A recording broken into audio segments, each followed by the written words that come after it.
Welcome back, guys. Today let's talk about Pumpkinhead, the 1988 horror film that I have not seen before, and I'm excited to talk about because, again, this is one that I've heard of before and I just never had the chance to watch it. Finally got to see it. Now, my first impression of this movie, watching it for the first time, is that I think that this was really, really fun. This movie for me, like, I don't know, like, it's a very fun movie that does follow in a way where it's campy, but in a way where it's serious as well. Like, it does a good job of balancing between, like, it's scary, but it's also hokey and cheesy. Like, for example, the demon Pumpkinhead, if you would have looked at it with, like, just looked at this creature without seeing the movie, you would have thought it looked kind of goofy. It looks kind of like a xenomorph type of ripoff. But that's not in a bad way. Like, I'm not saying that as an insult to, like, the Pumpkinhead. But I really thought that it was cool with this creature. This creature was pretty, like, intimidating in a way, but it's also kind of cheesy.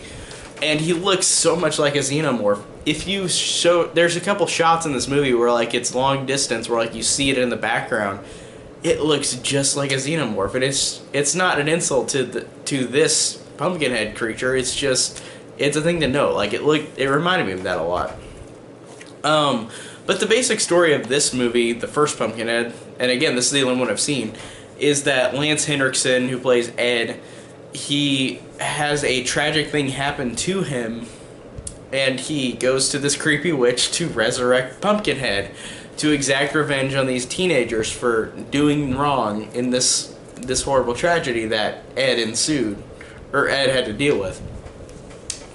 And that alone just made it really fun. Again, it's really fun because it's hammy, but it's also serious a lot of the time too. Like, again, it does a great balance.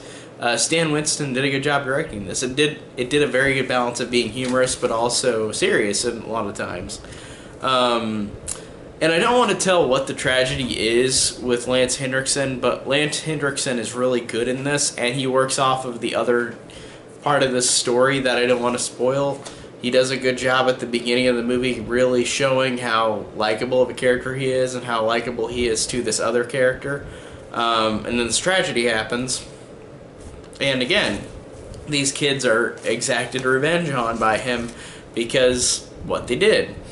And I really thought that was funny, and I thought that the witch is really creepy, and I thought whenever the witch resurrected Pumpkinhead, Ed was like, "Stop, I don't want to do this anymore," and then she's like, "You can't stop it, you gotta let it run its course, it's gonna keep going until it's done." And I like that. I like that he, Ed, the character Ed, Lance Henriksen, like, he had a horrible thing happen, and then he did something wrong, and then he regrets it. I thought that was good. I thought that was good how he really did regret bringing Pumpkinhead to life. And the witch, again, is creepy, and I like the fact that this movie is it's felt based in reality at the beginning, but then in this dark woods, it looks like another world where the evil witch lives, or the wicked witch lives. That's just crazy that it looks so much different than, like, a normal reality, and whenever you go to the witch's house, but everything else looks normal. So I thought that was funny. And I liked whenever Pumpkinhead is unleashed, he starts killing off these kids, but he also likes to fuck with them too, where, like, he kills one of them and, like, dangles them outside of their house and has them all trapped inside the house, scared of even going outside of the house. I thought that was cool because Pumpkinhead was kind of this clever demon. Like, it was a clever demon who is fucking with its people that he's trying to kill, but I really enjoyed that. I thought that he actually worked really well with that. And again, he reminds me of a xenomorph in a good way. Like, he looks like a xenomorph. Again, from a lot of shots out in the distance, it looks just like one. And the ending, which I won't spoil, I thought had a good resolution to it. It does this twist thing where it's like, oh, this makes sense because they've been showing this throughout the movie, that it escalates into this thing. It happens at the end.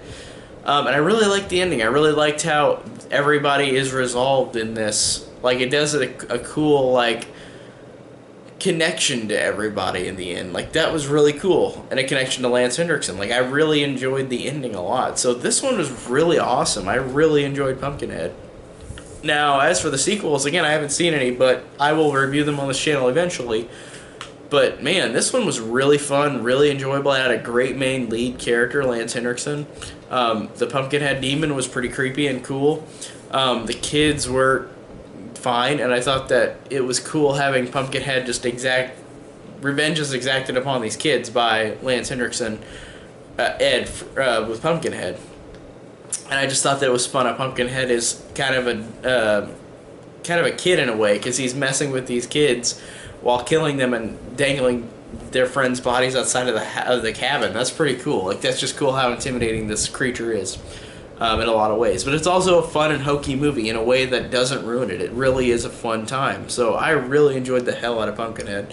So again, I will watch the sequels. Again, I might wait until after October, because so many October movies. I want to watch like a new movie in each series. Like, if it's a series, I only watch the first one right now, and then I'll watch the sequels later. So I really dug the hell out of this movie, and I'll review the sequels eventually, but as of now, this one was really awesome.